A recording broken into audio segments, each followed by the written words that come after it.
दिन भर की खबरों में सबसे पहले डालते हैं नजर आज के मुख्य समाचारों पर। लोक परिवहन बस से गायब हुआ चांदी नकदी से भरा बैग। श्रीगंगानगर से हनुमानगढ़ आ रहे आगरा के स्वर्णकार के साथ हुई वारदात। संदिग्ध फुटेज में नजर आए संदिग्ध महिला पुरुष की तलाश में जुटी पुलिस। सीटू कार्यकर्ता 29 जुलाई को करेंगे कलेक्ट्रेट पर प्रदर्शन। जिला कलेक्टर की ओर से मिड डे मील कर्मचारियों से मिलने से इनकार करने का है मामला। आधी रात को फंदे पर झूलता मिला युवक का शव, सिर पर चोट से हत्या का जताया शक। नशे के कारोबार पर रोक लगाने की मांग, एसपी के नाम सौंपा ज्ञापन। अब खबर विस्तार से। श्रीगंगानगर से राजस्थान लोक परिवहन बस में सवार होकर हनुमानगढ़ आए आगरा की स्वर्णकार का रास्ते में चांदी व नकदी से भरा बस से गायब बैग बस से गायब हो गया।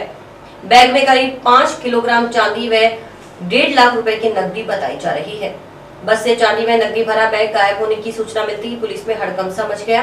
हरकत में आई जंक्शन पुलिस ने सीसीटीवी कैमरों की फुटेज खंगाली। फुटेज में बस से उतरते संदिग्ध महिला पुरुष की तलाश में पुलिस जुटी है।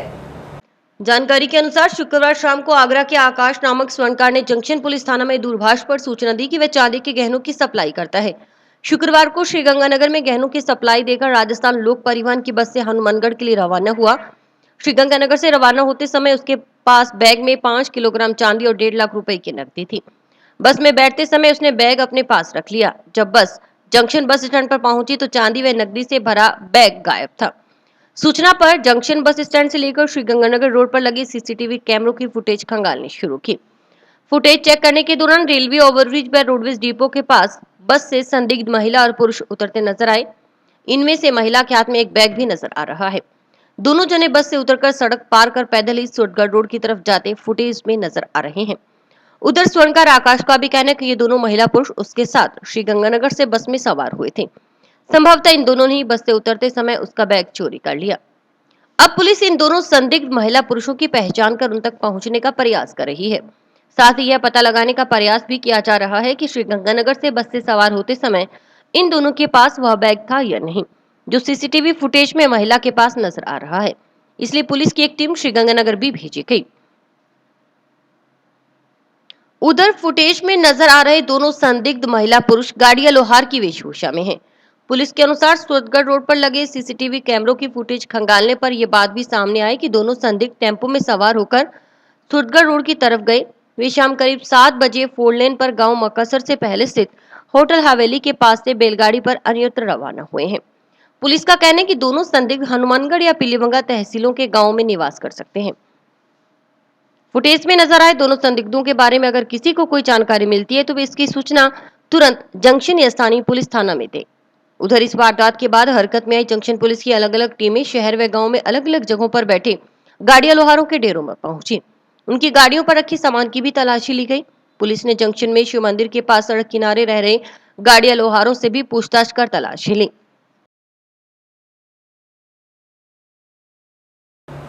आज सूत्री मांगों को लेकर केंद्रीय ट्रेड यूनियन सीटू के पदाधिकारियों के नेतृत्व में जिला कलेक्ट्रेट पहुंची मिड डे मील कार्यकर्ताओं को ज्ञापन सौंपने के लिए कलेक्टर की ओर से काफी देर तक चैम्बर के बाहर इंतजार करवाने और वहां तैनात पुलिसकर्मियों की ओर से महिलाओं के प्रति कथित अभद्र भाषा का प्रयोग करने से नाराज सीटू कार्यकर्ता 29 जुलाई को कलेक्ट्रेट पर प्रदर्शन करेंगे। जो पूरी तरह से भारतीय जनता पार्टी का गुलाम है, मजदूर, महिला और किसान विरोधी है, उसको पलट करके जवाब देना है। और ये अगर अपने उसको जवाब नहीं दे पाए, अपने को तो रोजाना लड़ना है, तब तो अब तो उसे ये क्या कि आप बोल ही नहीं सकते। आपको ठेकेदार मजदूरी दे नहीं दे तो आप जा नहीं सकते, क्योंकि 5 आदमी से तो माने नहीं, 5 से ज्यादा नहीं जा नहीं सकते। अगर उसका इलाज कैसे हो, ये मैं ज्यादा नहीं कहता हूँ इसके साथ कि 29 तारीख को बड़ी संख्या में अपने ज्यादा से ज्यादा लोगों को लेके आना है और पूरी तैयारी के साथ। तो बता दी मैं तो, क्योंकि जिस तरीके से जब से और मुद्दों पे तो है ही है, चल रही है अपनी आज सुख जो मिट्टी रखी है, सुख में विधानसभा की थी, खेत मजदूर थे सारे देश में आ नहीं पाए। लगातार हमने आप किसानों को इस तरीके से फोन किए और कम से कम 10 किसानों को मैंने फोन किए जिसमें ओम जी पर खड़ा कर रहे हैं, ये आ नहीं पाए। और जो प्रोग्राम ये राष्ट्रीय प्रोग्राम जो अपना आया है 9 वाला, वो तो है ही है, लेकिन 9 ये जो 29 वाला जिस समय से बताया, हम भी सारे मिलकर सहयोग तौर पर, जैसे पार्टी सेक्रेटरी में बात हुई थी, सहयोगी तौर पर किसान सभा भी इसमें सम्मिलित रहेगी और वास्तव में इस कलेक्टर को एक कड़ा जवाब अपने को देना पड़ेगा। अन्यथा प्रशासन अधिकारी जितने भी हैं वो बड़े इसमें हो जाएंगे कि कलेक्टर तो लिखता पड़ा, कलेक्टर को देखा कल आप सबने देखा, आपको शायद इस वीडियो में देखा होगा, कलेक्टर जिस तरीके से बोल रहा था उसका तो बोलने का तरीका ही अलग है।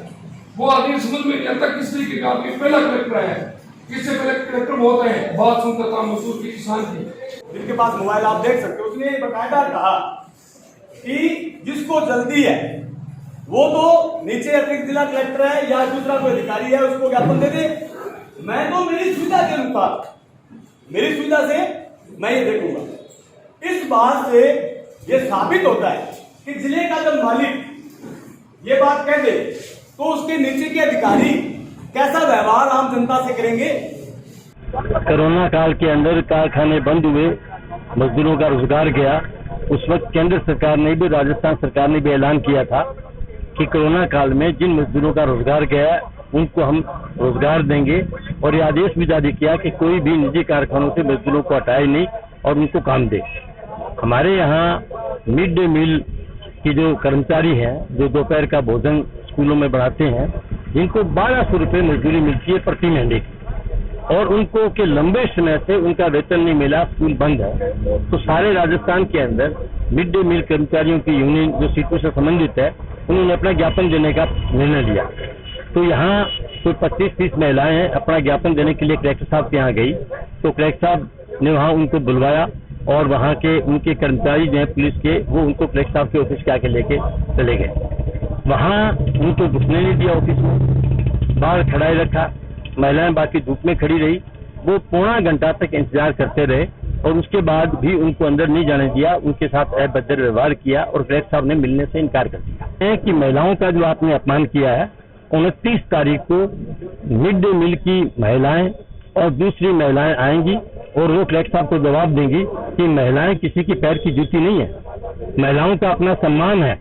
आप उनकी जो बेइज्जती करेगा, उनकी भद्रता करेगा। एक तरफ तो कह रहे हैं कि महिलाओं का सशक्तिकरण करो, एक तरफ तो कह रहे हैं बेटी को पढ़ाओ और बेटी को जो आगे लाओ, और जिन बेटियों को, जिन महिलाओं को रोजगार नहीं मिला, उनका काम करने का पैसा नहीं मिला, उनको एक लंबे समय से उनकी वेतन नहीं मिली, और वो अगर आपके गेट पे आए तो आप उनको भगाओ, आप उनकी बेइज्जती करो। हरियाणा के मिश्री सुरेरा से ट्रेन में सवार हुई महिला यात्री के बैग से रास्ते में जेवरात व नकदी पार हो गई। अज्ञात जनों ने ब्लेड से कट लगाकर बैग में सोने चांदी के जेवरात व नकदी चोरी करने की वारदात को अंजाम दिया। जंक्शन रेलवे स्टेशन पहुंचने पर महिला को इसका पता चला। महिला ने ट्रेन में सवार 2 युवकों पर चोरी करने का शक जताते हुए हनुमानगढ़ जीआरपी थाना में मुकदमा दर्ज करवाया है। जानकारी के अनुसार उषा पत्नी राजेश भाट निवासी जोधपुर ने बताया कि वह अपनी बहन के पास हरियाणा के मिश्री सुरेरा में गई थी। उसे अपनी दूसरी बहन के साथ जोधपुर ससुराल जाने के लिए जंक्शन रेलवे स्टेशन से शनिवार सुबह जम्मू तवी ट्रेन पकड़नी थी। इसके लिए वह शुक्रवार को करीब 3 बजे सुरेरा रेलवे स्टेशन सादुलपुर से श्रीगंगानगर के बीच चलने पर ट्रेन पर सवार हुई। उसी डिब्बे में 2 युवक और भी थे, जिन्होंने भीड़ अधिक होने पर कहा कि वे उसका बैग ऊपर रख देते हैं। एक युवक ने उसका बैग ऊपर रख दिया, वह भी ऊपर बैग के पास, जबकि दूसरा युवक उसके सामने की बर्थ पर नीचे बैठ गया। करीब आधे घंटे बाद रास्ते में लड़कों के ट्रेन से उतरने पर उसने अपना बैग संभाला तो उसमें ब्लेड से कट लगा हुआ था। जब उसने बैग पर लगाया हुआ ताला खोलकर देखा तो बैग से 2.5 तोले सोना और 16 तोला चांदी के जेवरातों के अलावा करीब 1000 रुपए की नकदी गायब थी। शाम करीब 4:30 बजे ट्रेन हनुमानगढ़ जंक्शन पहुंची तो उसने सुरेशिया व गांव झंडावाली में रहने वाले अपने रिश्तेदारों को फोन कर इसकी जानकारी दी। शनिवार को महिला ने परिजनों के साथ जीआरपी थाना पहुंच संबंध में मुकदमा दर्ज करवाया है। गौरतलब है कि ट्रेनों का संचालन शुरू होने के साथ ही यात्रियों के साथ इस तरह की वारदातें एकाएक बढ़ गई हैं। करीब एक पखवाड़े में 4 से 5 वारदातें ट्रेनों में यात्रियों के साथ हो चुकी हैं। मैं नवाज से आई और मैं गांव मिट्टी सुरेरा से ट्रेन में बैठी थी। वहीं से कुछ 2 लोग मेरे पीछे हो गए। उन्होंने देखा बैग के ताला लगा हुआ है, तो उन्होंने पहले मैंने बैग ऊपर रखा, सीट के ऊपर रखा, और फिर 1 घंटा तो मेरे को देखते रहे ये अकेली है। उसके बाद वो ऊपर बैग सरका के ऊपर बैठ गए, ठीक है, और ऊपर बैठ के उसने पता नहीं कब मेरे बैग में से मेरा सोना वगैरह सब निकाल लिया। मेरा 2.5 तोला सोना था और 16 तोले चांदी थी और 1000 रुपये थे मेरे। कल मेरी सिस्टर मिट्टी सुरेरा से हनुमानगढ़ टाउन आ रही थी। रास्ते में मिट्टी सुरेरा से जब जैसे पैसेंजर ट्रेन चली, रास्ते करीब 2:30-3 बजे इनका बैग चोरी हो गया। कपड़ों से भरा बैग था, उसमें एक थैले में, एक पर्स में, लेडीज पर्स में सोने की बालियाँ, अंगूठी, मंगलसूत्र, करीब 2.5 तोला सोना था और लमसम 16 तोला चांदी थी। वो इनकी अज्ञात युवकों ने चोरी करके ले गए हैं। आज हम जीआरपी थाने में आए हुए हैं। प्रशासन से अपील की है कि जल्द से जल्द उन अज्ञात चोरों को पकड़कर कार्रवाई की जाए ताकि हमारी बहन को न्याय मिले। सदर पुलिस थाना के प्रभारी मान सिंह गोदारा पर इंसाफ मांगने गई अनुसूचित जाति की महिला को थप्पड़ मारने, जाति सूचक गालियां निकालने में प्रार्थना पत्र फाड़कर धक्के मारकर पुलिस थाना से भगा देने का आरोप लगा है। इस संबंध में शनिवार को महिला शक्ति संगठन ने पीड़ित महिला के साथ जिला कलेक्टर को ज्ञापन सौंप सख्त कानूनी कार्रवाई की मांग की। इस दौरान महिला शक्ति संगठन की सुशीला गांधी ने बताया कि ग्राम पंचायत डबलीवास पेमा निवासी मीरा पत्नी अशोक बावरी के ससुर करम सिंह ने अपनी कृषि भूमि जगदीश मेघवाल के पास अप्रैल 2019 से अप्रैल 2020 तक 1 वर्ष के लिए 1.5 लाख रुपए उधार लेकर रहन रखी थी। लगभग 2 माह पूर्व मीरा ने अपने पति के साथ जगदीश मेघवाल को 1.5 लाख रुपए वापस देकर जब लिखा पढ़ी के कागजात मांगे तो जगदीश ने कागजात मिल नहीं रहे कहकर कुछ दिनों में देने का वादा किया और कृषि भूमि खाली कर सुपुर्द कर दी। लेकिन खेत में नरमा की फसल काश्त करने के बाद जगदीश के मन में बेईमानी आ गई। 7 जून को जगदीश 2 व्यक्तियों के साथ मीरा के घर आया और कहने लगा कि तुमने मेरे रुपए वापस नहीं दिए, इसलिए खेत में मैं खुद काश्त करूंगा। लिखा पढ़ी के कागजात भी मेरे पास हैं। विरोध जताने पर उन्होंने लड़ाई झगड़ा किया और उसके पति को मारने की धमकी थी। आरोप है कि न्याय के लिए मीरा जब सदर पुलिस थाना में गई तो थाना प्रभारी मान सिंह गोदारा ने जाति सूचक गालियां निकाली और कार्रवाई से इनकार कर दिया। इस संबंध में महिला मंडल कलेक्टर से मिला और मामले की जांच कर उचित कार्रवाई की मांग की। हम कलेक्टर साहब को मान सिंह गोदारा के खिलाफ में ज्ञापन देने आए हैं क्योंकि इस महिला के उसने थप्पड़ मारे। कौन से कानून में लिखा है कि चाहे एसएचओ हो चाहे कोई भी हो महिला को थप्पड़ मार सकता है? ये तो है नहीं। बीमार लोग कुछ गलत काम कर रही थी, इसने अपना परिवार देने गई थी, इसका परिवार फाड़ा, फिर इसके थप्पड़ मारा, इसको गालियां दी। ये गलत है कि नहीं है? आज कह रहे हैं कि महिला शक्ति आगे बढ़ो, महिला शक्ति आगे बढ़ो। कहाँ बढ़ेगी आगे जब कानून की रक्षा करने वाले कानून का उल्लंघन करेंगे तो कहाँ? ये इनके जमीन का कोई विवाद था, जो भी था इनके जमीन का विवाद था, मामला जो कोई भी हो, लेकिन एक परिवादी जाता है तो उसकी बात आराम से सुने, फिर उसकी छानबीन करें, फिर उसके बाद इसका निर्णय लिया जाता है ना। इसको जाते इसका परिवार फाड़ा और उसकी थप्पड़ मारने लग गया। उधर जिला पुलिस अधीक्षक प्रीति जैन ने एक आदेश जारी कर सदर पुलिस थाना प्रभारी मान सिंह गोदारा का पुलिस लाइन में स्थानांतरण कर दिया। विभागीय जांच प्रस्तावित होने का हवाला देते हुए स्थानांतरण किया गया है।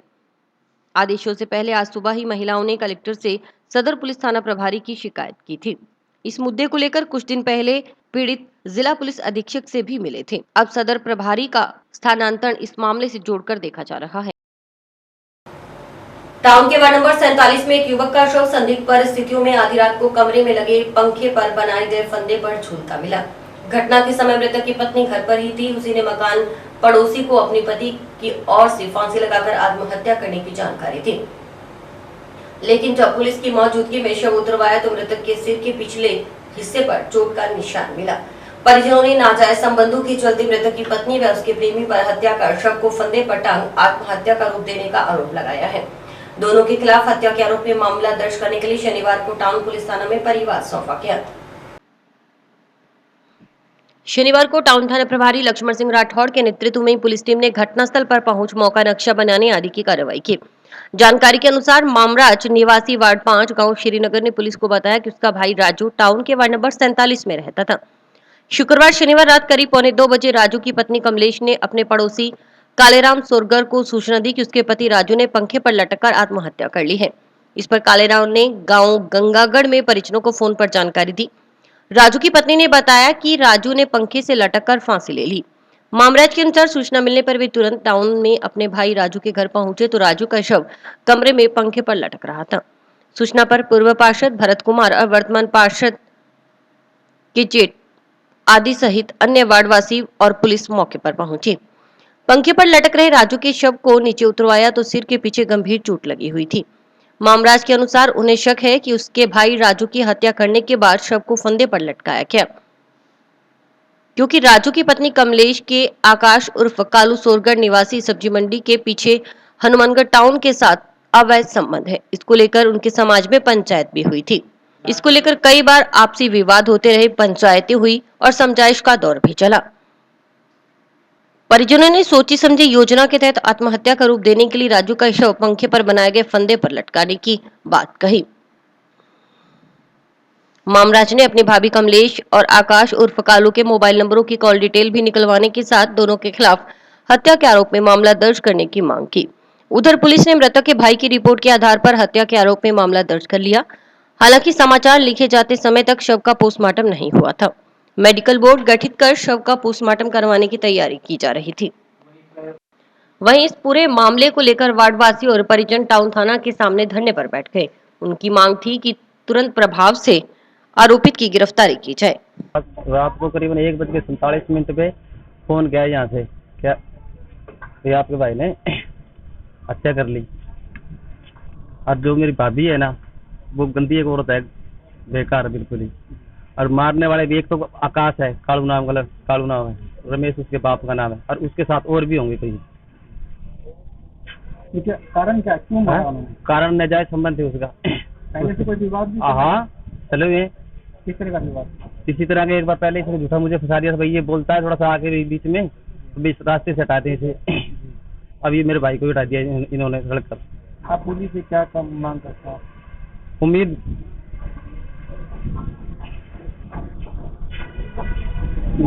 इंसाफ मिलना चाहिए। ये रात की घटना है। रात को करीब 1:30 बजे करीब जैसे खुले में जगह हुई, उठाया, लड़के उठे हमारे, तो पता लगा कि राजू ने फांसी लगा ली है। तो वो तो अभी ये बाद में पता लगेगा कि फांसी लगाई गई है या लगाई गई है, तो पुलिस जांच में तफ्तीश में सामने आएगा। लेकिन ये जो घटनाक्रम के संबंध में जो बता रहा है मृतक का भाई, वो बिल्कुल सही बयान बोल रहा है। तो ये विवाद कई बार हुआ है और मोहल्ले में पंचायत भी हुई है और उसको समझाया भी है, जिसको ये नाम दे रहे हैं, तो वो कह रहा नहीं करूँगा। लेकिन वो तो अभी जब कॉल डिटेल निकलेगी तभी तथ्य सामने आएंगे कि क्या है क्या नहीं है। ये तो पुलिस लाए और हम तो यही उम्मीद करते हैं भी दूध का दूध और पानी का पानी होना चाहिए। 3:30 बजे थाने की सूचना मिली थी कि एक राजू नाम का सोरगर है जिसने सुसाइड कर लिया। इस पर पुलिस मौके पे आई। इसका भाई वगैरह जो सीनियर रहते हैं, मामराज वगैरह, ये भी मौके पे आए थे। लाश को मोर्चरी में शिफ्ट कराया। उसके बाद में इन्होंने एक रिपोर्ट दी है कि साहब हमारी जो भाभी है ये अक्सर मारपिटाई करती थी। कल भी इसने के भाई मारपिटाई करके उसको, हमें अंदेशा है कि मारपिटाई करके मार के टांग दिया है। मेडिकल 302 में मुकदमा दर्ज किया है। मेडिकल बोर्ड से पोस्टमार्टम करा रहे हैं। मौका मैंने देखा है, तफ्तीश कर रहा है। शहरी व ग्रामीण क्षेत्र में फैले नशे के कारोबार पर रोक लगाने की मांग को लेकर शनिवार को नागरिकों ने ग्राम पंचायत मक्कासर सरपंच बलदेव सिंह के नेतृत्व में एसपी को ज्ञापन सौंपा। यद्यपि ज्ञापन एसपी को सौंपा जाना था, लेकिन कोविड प्रोटोकॉल के चलते जंक्शन पुलिस ने एसपी कार्यालय पहुंचने से पहले ही नागरिकों से शिव मंदिर मल्टीप्लेक्स के पास ज्ञापन लिखा। सट्टा पर्ची बंद करो, सट्टा पर्ची बंद करो,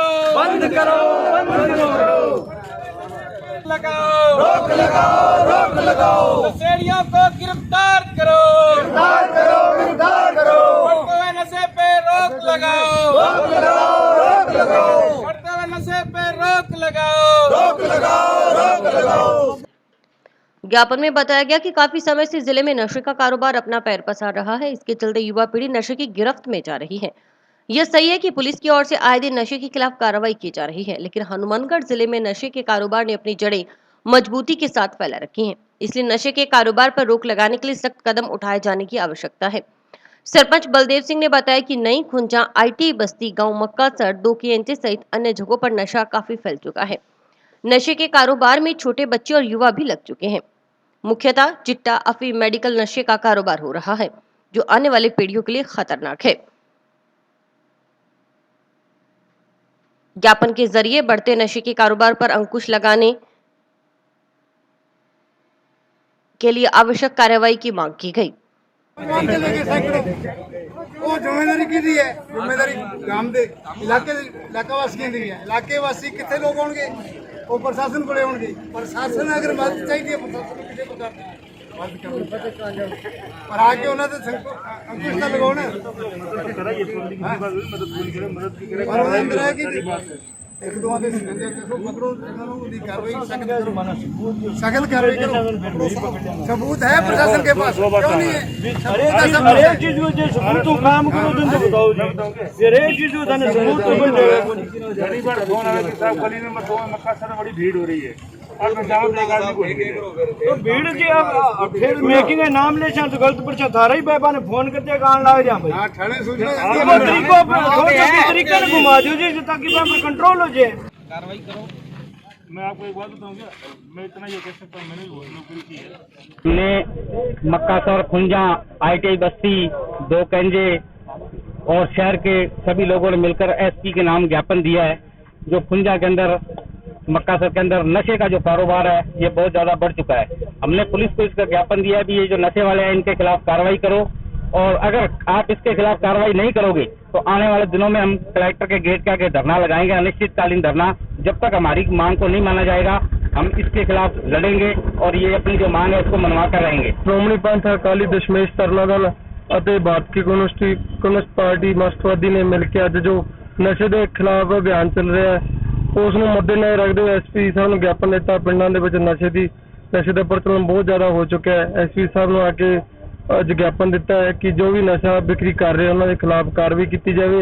अगर कोई ठोस कार्रवाई नहीं की जाएगी तो श्रोमणी पंथ अकाली दशमेश तरना दल ਅਤੇ भारतीय कम्युनिस्ट पार्टी मार्क्सवादी मिलकर ਇੱਥੇ ਧਰਨੇ ਦਾ ਅੱਗੇ ਦੀ ਜੋ ਵੀ ਕਾਰਜ ਪ੍ਰਣਾਲੀ ਹੈ ਉਹ ਮਿਲ ਕੇ ਕੀਤੀ ਜਾਊਗੀ। ਪਿੰਡ ਦੇ ਵਿੱਚ ਛੋਟੇ ਛੋਟੇ ਬੱਚੇ ਨਸ਼ੇੜੀ ਹੋਏ ਪਏ ਆ, ਸਕੂਲਾਂ ਤੋਂ ਸਿੱਖਿਆ ਤੋਂ ਵੰਚਿਤ ਹੈ, ਲੜਾਈ ਝਗੜੇ ਕਰੇ, ਦਿਨ ਬ ਦਿਨ ਚੋਰੀਆਂ ਵੱਧ ਰਹੀਆਂ ਪਿੰਡ ਦੇ ਵਿੱਚ। ਕਾਫੀ ਹੁਣ 3 ਵਾਰ ਚੋਰੀ ਹੋ ਚੁੱਕੀ ਹੈ ਮੱਕਾਸਰ ਦੇ ਵਿੱਚ ਜੀ।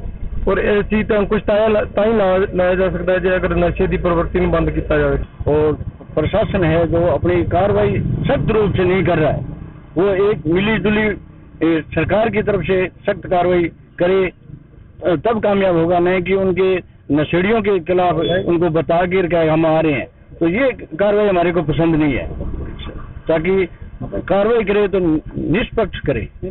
जिला कलेक्ट्रेट सभागार में शुक्रवार शाम एक बैठक का आयोजन किया गया। बैठक में जिले की समस्त BCMO, BPM, CSC इंचार्ज सहित समस्त CHO को कायाकल्प मूल्यांकन व नेशनल क्वालिटी एश्योरेंस स्टैंडर्ड के बारे में ट्रेनिंग दी गई।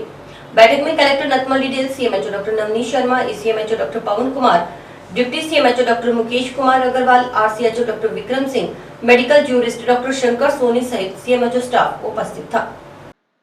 कलेक्टर नतमल डिडेल ने कहा कि देश भर में इन कार्यक्रमों को आयोजित करने का मुख्य उद्देश्य चिकित्सा संस्थानों में स्वच्छता की व्यवस्था रखने के साथ ही लोगों को जागरूक करने के उद्देश्य से प्रचार प्रसार की व्यवस्था करना है और चिकित्सा संस्थान की गुणवत्ता सुधारने का भी प्रयास करना है। उन्होंने कहा कि हमें इनके लिए अपनी तरफ से संपूर्ण तैयारियां रखनी है ताकि हमारा जिला अग्रिम पंक्ति में रह सके। ACMHO डॉक्टर पवन कुमार ने कायाकल्प मूल्यांकन और नेशनल क्वालिटी एश्योरेंस स्टैंडर्ड की जानकारी देते हुए बताया कि उपस्थिति चिकित्सा कर्मियों को आंतरिक और बाहरी स्तर पर बरती जाने वाली सावधानी पर अत्यधिक ध्यान देने योग्य पहलुओं से अवगत करवाया। उन्होंने कहा कि हमें अपने चिकित्सा संस्थान में सबसे पहले सभी अस्पताल के सभी विभागों में साफ सफाई का ध्यान रखना, लेबर रूम की व्यवस्था, लेबर रूम में मौजूद सभी उपकरण की वस्तु स्थिति, स्थान की उपलब्धता, डॉक्यूमेंटेशन की स्थिति सहित पूरे अस्पताल में बायोमेडिकल कचरा का उचित प्रबंधन करना आवश्यक है। इसके साथ साथ सैनिटाइजेशन और स्वच्छता की व्यवस्था, संक्रमण से रोकथाम की उचित व्यवस्था, sports services, operation theatre, PP unit की जानकारी और संक्रमण को रोकने के लिए प्रचार प्रसार करना आवश्यक होता है। उन्होंने कहा कि अगर राज्य स्तर से समस्त असेसमेंट के बाद अगर हमारा जिला अस्पताल प्रथम स्थान पर रहता है तो हमें प्रशस्ति पत्र और 50 लाख रुपए प्रोत्साहन राशि के रूप में मिलते हैं। इसी तरह अगर हमारी CSC पहले स्थान पर रहती है तो हमें प्रशस्ति पत्र और 15 लाख रुपए की राशि प्राप्त होती है। इसी तरह PSC के पहले स्थान पर आने पर 2 लाख रुपए प्रोत्साहन राशि मिलती है। माननीय जिला कलेक्टर महोदय की अध्यक्षता में सभी जिला स्तरीय अधिकारी, block CMHOs, block program manager और सभी CSC इंचार्ज सभी की उसमें सदस्यता में जिला स्वास्थ्य समिति की बैठक आयोजित की गई। तो उसके अंदर सभी बिंदुओं पर गहनता से एक एक बिंदु पर हमने चर्चा की है, चाहे वो चिरंजीवी योजना हो, चाहे ANC हो, चाहे इंस्टीट्यूशनल डिलीवरी हो, मौसमी बीमारियां हो और वैक्सीनेशन हो, सभी पर गहनता से चर्चा की है। और जो भी हमें राज्य सरकार की तरफ से जो भी टारगेट्स प्राप्त हुए हैं सभी को टाइमली पूरा करने के लिए सभी को पाबंद किया गया है और आगे भी योजनाओं के बारे में चर्चा करते रहेंगे। 3 दिन पहले बनी पुलिया टूटने का मामला सामने आया है। रामसरा नारायण के सरपंच जनप्रतिनिधि हरदीप सिंह ने बताया कि पुलिया का निर्माण महज 3 दिन पहले ही हुआ था। रोड कालीबंगा की ओर जा रही है। इस रोड पर बनी पुलिया को पीडब्ल्यूडी की ओर से बनवाया गया था।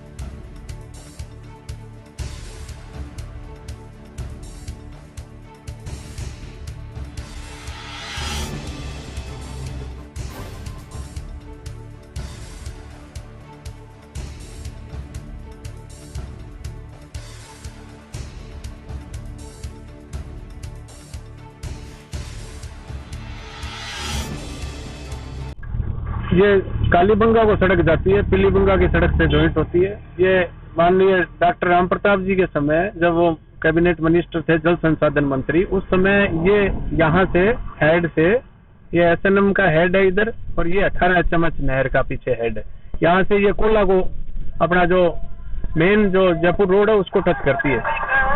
तो ये इतनी इम्पोर्टेंट सड़क है, इस पे बहुत हैवी साधन गुजरते हैं। इसके अंदर 100 टन के भरे हुए ट्राले यहाँ से गुजरते हैं। और ये पर्यटन के लिए भी बहुत लिहाज से कालीबंगा जो मोहनजोदड़ो सभ्यता का एक प्रतीक है, जो बहुत पुरानी 5000 साल पुरानी जो सभ्यता थी उसका, वहाँ पर्यटक भी बहुत जाते हैं इधर से, पहले खूब जाते थे। और यहाँ से आगे फैक्ट्री भी है और भी है, मेन ये जगह है। हमारा कहने का मतलब ये है कि 3 दिन पहले ये पुलिया का निर्माण हुआ और ये पैच वर्क करके गए, जो भी इन्होंने सड़क बनाई, तो इस पे तो ये तो खतरे का बिल्कुल बहुत को बुलावा है। और आज के टाइम 3 दिन के अंदर ऐसा काम किया है। भूपिंदर सिंह जी ने बताया है कि ये हमारी इतनी महत्वपूर्ण सड़क है। माननीय डॉक्टर राम प्रताप ने सड़क बनवा दी, उधर टिब्बी रोड वाला आपने वो देख लिया, अंडरब्रिज देख लिया, सब कुछ माननीय ने कर दिया। इधर एसएमएस नहर को पक्का करवा दिया। इनके हिस्से में तो एक पुलिया बनाना ही आया है, उसी के अंदर ही आपने देख लिया। मैंने हाथों से उखाड़ के बता दे, मेरे तो हाथ भी जेसीबी की तरह चल रहे हैं इसके ऊपर। तो इस तरह से अगर ये काम होगा तो ये कैसे काम चलेगा? साधन चलते हैं तो पेपर को उखड़ रहा है। इसी तरह मेरी ग्राम पंचायत में थेड़ी नाथावाली से भट्टों की गाँवगढ़ की तरफ सड़क बनी हुई है, उसका मैंने गुरनाम सिंह जी अपने एससी साहब है, उनको मैंने वीडियो क्लिप भेजी हुई है। वो भी इन्होंने ऐसे ही करके और उसका बस जोड़ तोड़ करके लक्की कर दिया काम। वो भी मैंने वीडियो बनाकर उनको भेजी है, उन्होंने कोई गौर नहीं फरमाया। पिछली वाली वो भी सड़क ऐसे बन गई और ये भी इस तरह बन रही है। अब वाले माननीय को मैं तो यही कहूंगा भी आप थोड़ा देखो, आपके आकाओं को भी तो ये देखो, आप देख के आप इसका कोई निस्तारण करो। एक्चुअली ये जो पहली संकड़ी पुलिया थी इसको वाइडनिंग करके इसको चौड़ा किया गया है, फिर यहाँ चौराहे होने के कारण एक्सीडेंट से बचाने के लिए। तो इस पे जो अभी 2 दिन पहले कारपेट का काम किया गया था और पुलिया के साइड में प्रोटेक्शन की नहीं होने के कारण वो कटाव लग गया, जिससे गारा पड़ गया। इसको अभी दुरुस्त करवा दिया जाएगा। टाउन रोड पर स्थित साईं बाबा मंदिर में शनिवार को 9वां भंडारा लगाया गया। श्रद्धालुओं ने बताया कि इससे पहले मंदिर परिसर में कोरोना मुक्ति और इलाके में खुशहाली की कामना को लेकर 8 बजे हवन किया गया।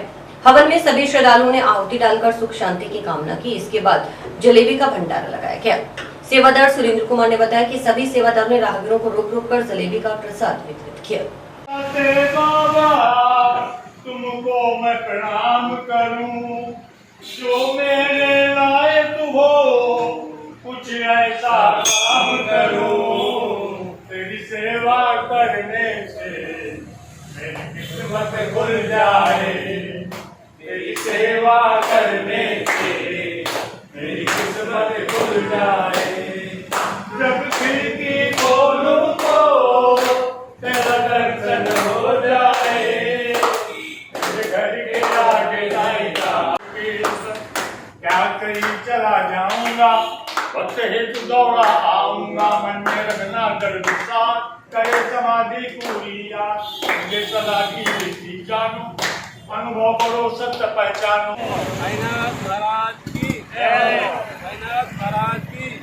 टाउन रोड पर साईं बाबा मंदिर का ये 9वां विशाल भंडारा है और इसी पे सबको बाबा की दुआ और आप बाबा का आशीर्वाद सब पे बना रहे।